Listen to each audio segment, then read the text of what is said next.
আসসালামু আলাইকুম, কেমন আছেন সবাই? তো আজকে মাছ রান্না করব। আমার পজেটে বেগুন আছে, তাল বেগুন। তো বেগুন দিয়ে রান্না করব। চলেন যাই বেগুন ফেরে নিয়ে পজেট থেকে। আর দেখেন আজকে খুবই সুন্দর লাগতেছে, মানে এত পরিমাণ ঠান্ডা বাতাস, মনে হয় যে পুরো শরীর ঠান্ডা হয়ে যায়, কিন্তু রোদ প্রচুর। তো চলেন যাই, রোদে দিয়ে যাইতে হইব পজেটে, যাইয়া বেগুন ফেরে নিয়ে আসি, তারপরে মাছ দেখাবো কি মাছ দিয়ে রান্না করব।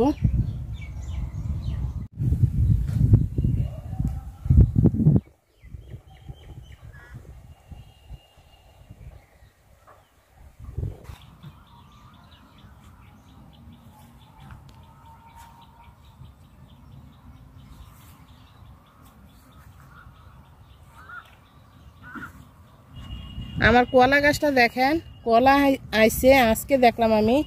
সবার কলার দাওয়াত।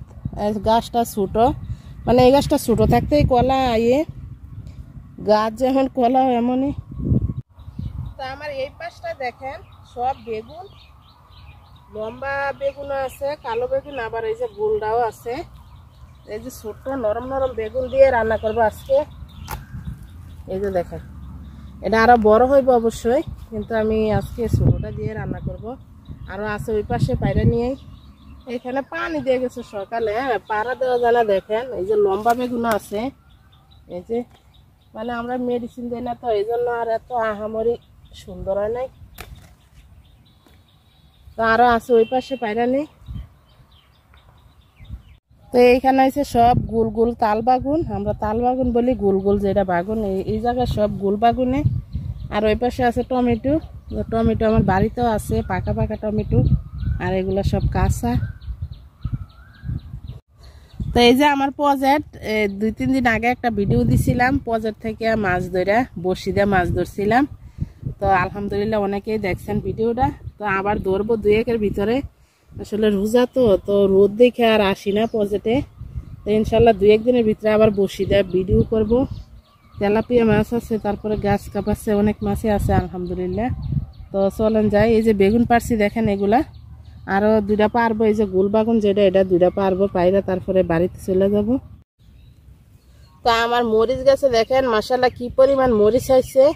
এগুলা এখনো ছোট ছোট, তো গাছগুলা এই যে পাতাটা কেমন জানি বইটে বইটে গেছে। আর শাক দেখেন, মানে কি যে সুন্দর লাগতেছে, মন চাই যে শাক তুলে কাঁচায় খাইয়ে ফেলি। তো আরেকদিন তুলবো শাক। চলেন যাই বাড়িতে। এই পাশে দিয়ে আমার পুরাটাই মানে মরিচ, এক সাইড মরিচ, এক সাইড বেগুন, তারপরে পেঁপে, কলা, টমেটো, আলহামদুলিল্লাহ সবই আছে। আর এই যে পানিটা দেখে মন চাইতেছে আমি পানিতে এখন নাইমা গোসল করে ফেলাই, খুবই গরম লাগতেছে। কয়েকটা টমেটো ফেরা নিব। এই টমেটোটা আছে না, একটু টক টক লাগে, খাইতে ভালো লাগে। 2-3টা পারবো, সব পাইকা যেতেছে গা, যে গরম। এই যে দেখেন এই পাশের গুলা সব পাইকে গেছে গা, তো বেশি লাগবো না আমার। এরকম টমেটো গাছ 2টা থাকলেই যথেষ্ট। আমার এই পাশে আরেকটা ছিল, এটা কি জানি ভাঙ্গা ফেলাইছে। মাছের আঁশগুলা ফালাই নিতেছি। তো মাছটা সুন্দর করে আঁশগুলা ফালাই নিছি, তো কাইটটা নিব।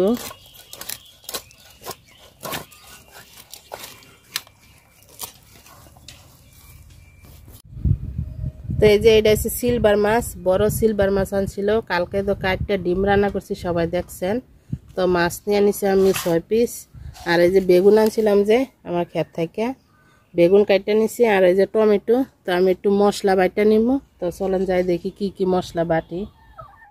তো একটু জিরা, শুকনা মরিচ, রসুন আর পেঁয়াজ নিয়ে নিছি, বাটবো আমি, বাইটটা তারপরে দিব তরকারিতে।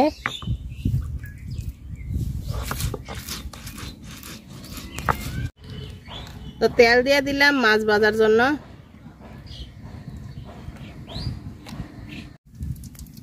তেল গরম হয়ে গেছে, মাছ দিয়ে দিলাম।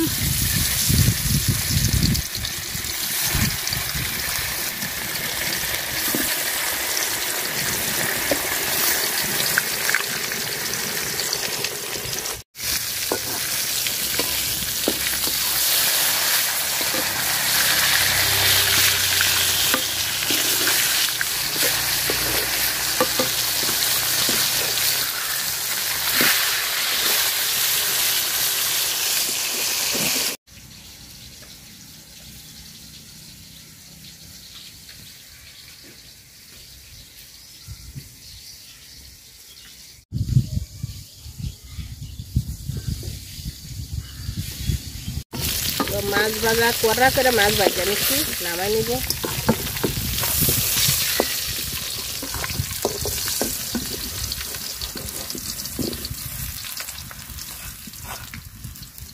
মাছ ভাজার তেলে আমি বাগুন দিয়ে ভাজা নিব। বাগুনে হলুদ আর লবণ মাখাই নিছি।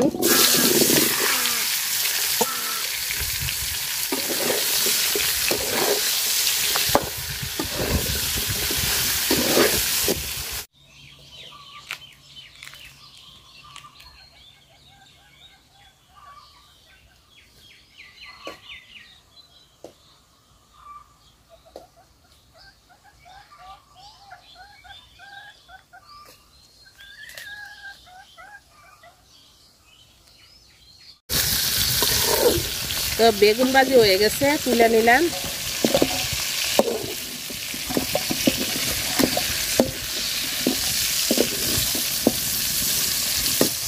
বাটা মশলাটা দিয়ে দিলাম।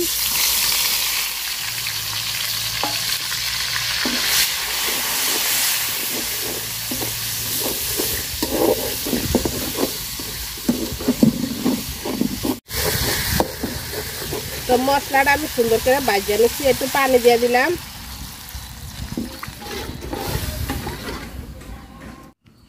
লবণ আর দিয়ে দিব হলুদ গুঁড়া। তো মশলাটা আমি সুন্দর করে কষায় নিব। 2-1 দিনের ভিতরে ইনশাল্লাহ বাজার থেকে মাছ ধরবো বড়শি দিয়া। আমার বেগুনটা একটু বড় হোক।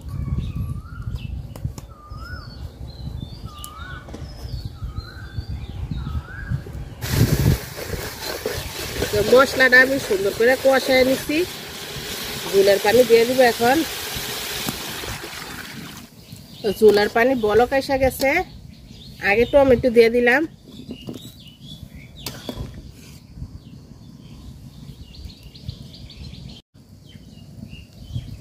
তো মাছ ভাজা দিয়ে দিলাম।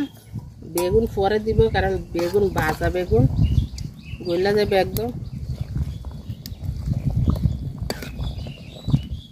তো বেগুন যে ভাজা রাখছিলাম, ভাজা বেগুনগুলো দিয়ে দিলাম।